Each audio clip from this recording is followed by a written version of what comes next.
এই ভিডিওটা শুরু করার আগে এই সিনেমার যেটা বেস্ট মোমেন্ট আমার কাছে, আমি সেইটা একটুখানি করে দেখাতে চাই। মানে ওটা না, যারা সিনেমা হলে গিয়ে দেখেননি এই সিনেমাটা, মানে আমি শেষ পাতার কথা বলছি, যারা দেখেননি তারা না ব্যাপারটা ফিলই করতে পারবেন না। যবে আসুক ওটিটিতে দেখে নিন আপনারা ছোট পর্দায়, বাট বড় পর্দায় ওই পারফরমেন্সটা প্রসেনজিৎ চট্টোপাধ্যায়ের, ওটা চোখের সামনে না দেখলে আপনারা ফিলই করতে পারবেন না। আমি জাস্ট এটা করে দেখাতে চাই। মানে আমার এটা কি যে পছন্দের এই জায়গাটা, এরম ছিল, ধিন তাকের বেটা তিন তাক তোর মার দিচ্ছে পুঁশাক, আমি দিতে থাকি তুই খেতে থাক, আমি দিতে থাকি তুই খেতে থাক, ঘুম পচিকুম পচিকুম। বাপ রে, প্রসেনজিৎ চট্টোপাধ্যায়ের অ্যাক্টর, মানে অ্যাক্টিং, সরি, বেস্ট অ্যাক্টর 2023, বাপ তো বাপই হয়, আমরা সবসময় ওনাকে বলি, উনি ইন্ডাস্ট্রি। তো বেস্ট অ্যাক্টর অফ 2023 সিনেমার সমাবর্তনে এই বেস্ট অ্যাক্টরের খেতাবটা প্রসেনজিৎ চট্টোপাধ্যায়ের কাছে, এবং আমি ভীষণ খুশি যে বেস্ট অ্যাক্টরের অ্যাওয়ার্ডটা উনি পেয়েছেন।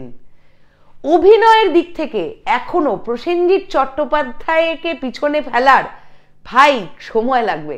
যেই চলে আসুক, যেই থাকুক, যেই চলে যাক, প্রসেনজিৎ চট্টোপাধ্যায়ের অভিনয়, তিনি যে কি করতে পারেন চাইলে, সেটা তিনি শেষ পাতায় আবার একবার বুঝিয়ে দিয়ে গেছেন।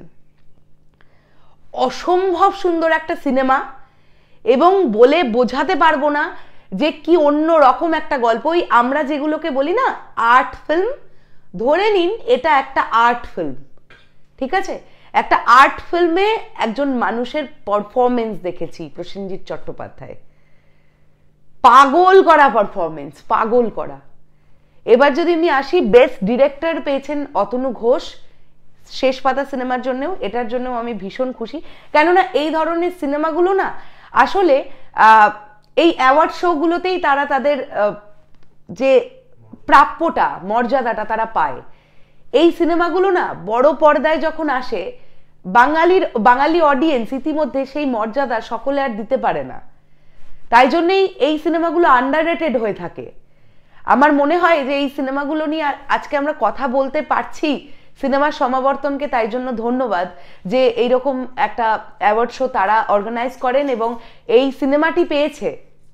এবং এখান থেকে আমরা আরো একটা বিষয় আসতে পারি, বেস্ট ফিল্ম অফ 2023, সেইটাও কিন্তু শেষ পাতাই পেয়েছে। তো শেষ পাতার হাতে তিনখানা অ্যাওয়ার্ড, এবং অবশ্যই যেটার জন্য আমি খুব হ্যাপি, খুব হ্যাপি। অনেক সময় এরকম হয় যে অনেক ব্যস্ততার মধ্যে হয়তো সিনেমা দেখতে যাওয়া হয় না। মানে ধরে নিন আজকে এই সিনেমাটা রিলিজ হলো, আমি আজকে হয়তো অন্য কাজে ব্যস্ত হয়ে পড়লাম, তারপরে কালকেও কেটে গেল, পরশু দিনের দিন এসে আর সিনেমাটা দেখতেই যাওয়া হলো না। ভাগ্যিস শেষ পাতার বেলাতে এরকম কিছু হয়নি, আমি সিনেমাটা দিনের দিন দেখতে পেয়েছিলাম এবং একটা অসাধারণ সিনেমা দেখতে পেয়েছিলাম। সিনেমাটোগ্রাফি কি ভাবা যাচ্ছে না। যখন ওই দোতলার বারান্দা থেকে দাঁড়িয়ে দাঁড়িয়ে বলছেন না দিন তাকের বেটা তিন তাকটা, ওই বিষয়টা যে কি তৈরি করেছিলেন উনি, আউটস্ট্যান্ডিং, মাইন্ড ব্লোয়িং, আনবিলিভেবল। কতগুলো আমি শব্দ জুড়বো বলুন, ততগুলোই কম বলা হবে। প্রসেনজিৎ চট্টোপাধ্যায়ের মতন একজন মানুষ আমাদের ইন্ডাস্ট্রিতে আছেন, এটা আমাদের প্রত্যেকের গর্ব করা উচিত। শেষ করলাম ভিডিওটা, দেখা হচ্ছে আবার খুব শিগগিরই নতুন কোনো ভিডিও নিয়ে। শেষ পাতার টিমকে অনেক অনেক কনগ্রাচুলেশনস, তারা এতগুলো অ্যাওয়ার্ড জিতেছেন এবং এই ধরনের সিনেমাও দরকার আছে। ঠিক যেমন out and out mainstream masala ফিল্মও দরকার আছে, ঠিক তেমন শেষ পাতার মতন ছবিও দরকার আছে। সব রকমের ছবি দরকার আছে, সব রকমের ছবি হোক, কোনো এক রকমের ছবি নয়, সব রকমের ছবি হোক, তবে ইন্ডাস্ট্রি গ্রো করবে। আর কিছু কিছু সিনেমা হয় না, সিনেমা হলের জন্য হয় না, কিছু কিছু সিনেমা তৈরিই হয় অ্যাওয়ার্ড পাওয়ার জন্য। আর আমি মানে চাইবো যে শেষ পাতা সিনেমাটা ন্যাশনাল অ্যাওয়ার্ড পাক, এটা এমন একটা সিনেমা হয়েছে। জানি না কখনো সম্ভব হবে কিনা বা হবে কিনা, বাট এটা আমার ওপিনিয়ন, আমি আপনাদের সামনে রাখলাম।